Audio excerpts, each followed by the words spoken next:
Hi, this is Jonathan Rosenhead, a Jerusalem psychotherapist. This week's Torah and Psychology post of Pasha Shemini, we read about the tragic loss of the sons of Aaron HaKohen, Nadav and Avihu, that brought a offering to HaKadosh Baruch Hu and were killed.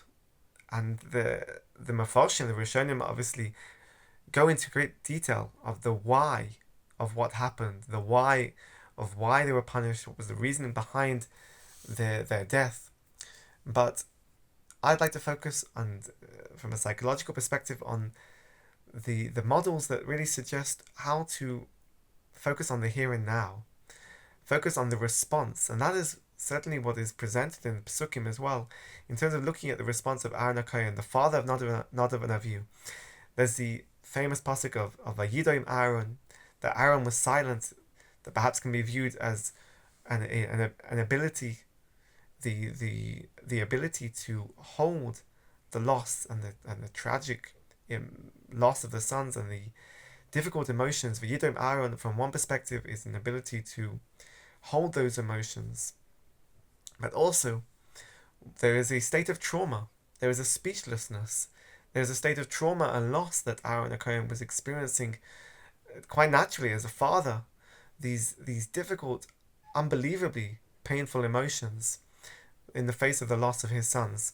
But what's also interesting is the context of the Psukim that the Torah presents.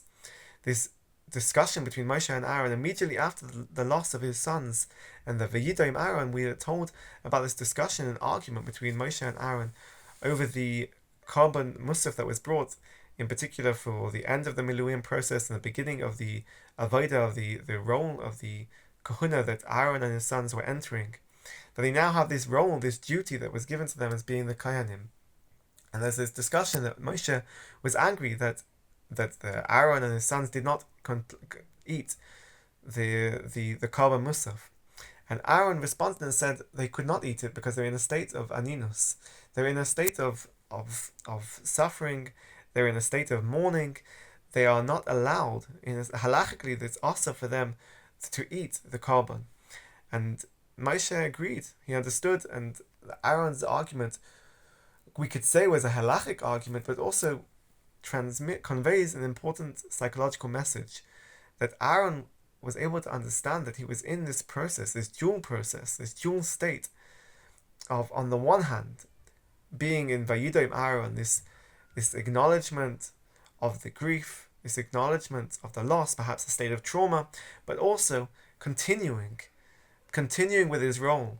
This halachic discussion is a psychological awareness that you have to continue, even if you're in a state of loss, even if you're in a state of grief. What Aaron is presenting was this continuation with life, this obligation to his role as being the Kohen Gadol, this obligation to his duty, and continuing to function in life, in a sense. That this halachic discussion shows that he was able to integrate the loss into his life, the grief, and see how that actually can create this, you would say, an integration of grief and loss into his life that did not prevent him from continuing to function, but rather presented a way to see how his role as a kohen, and also his role, his state as a father, and also this position that he was in, the state of aninus, of loss and grief, he was able to create a synthesis, which is not easy to do. It's extremely difficult to do, and that is why in the psychological literature there's so many different models of loss and bereavement to try to understand how to respond in this one of, if not the most difficult experiences that a person can have, the loss and bereavement for a child. But what Aaron HaKohen presents is a message of strength, and also actually it does complement one of the models, at least within the literature, within loss and bereavement, the dual process model of grief, that presents this loss orientation, but also a restoration orientation, that suggests there's these two processes that the person oscillates between them, between the engagement with the loss and the grief, Vayidom Aaron, the trauma and the deep emotional pain that one experiences and has to give time to process them, but also the restoration orientation, this need to continue with life, to engage with one's duties and roles and function in life, to be able to see how a person can actually continue with life, can actually give some order and sense to one's life. And that is why this is viewed as a dual process. There's two, in a sense, orientations that a person sometimes is more engaged with the loss, sometimes is more engaged with the restoration and the continuing with to function in life.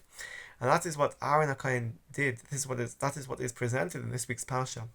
This Vayidom Aaron, this acceptance, acknowledgement, or perhaps actually being engaged in the trauma and the loss and the grief, the speechlessness, but at the same time continuing with the avodah, continuing with his duty and role, and actually understanding how to integrate them. That he was in mourning, and therefore he understood that he had to continue with his avodah, continue with his duties and roles in life, but was not able to eat the korban, because this is integration. This is the understanding of how he was in a state of loss, but also in a state of restoration, that he was suffering, but also was continuing with his his duty and his roles in life.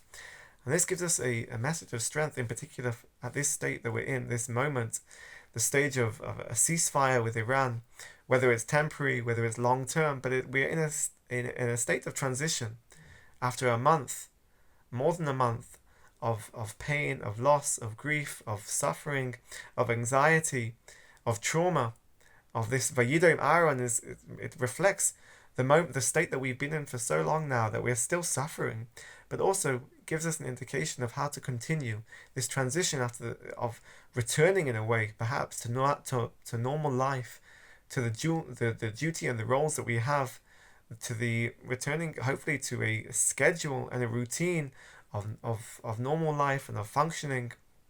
This is what we need to try to tap into. The strength of Aaron HaKohen is also hopefully a moment of empowerment for us to engage in this dual process model of loss and bereavement, of how to integrate suffering at the same time with continuing to function in our life.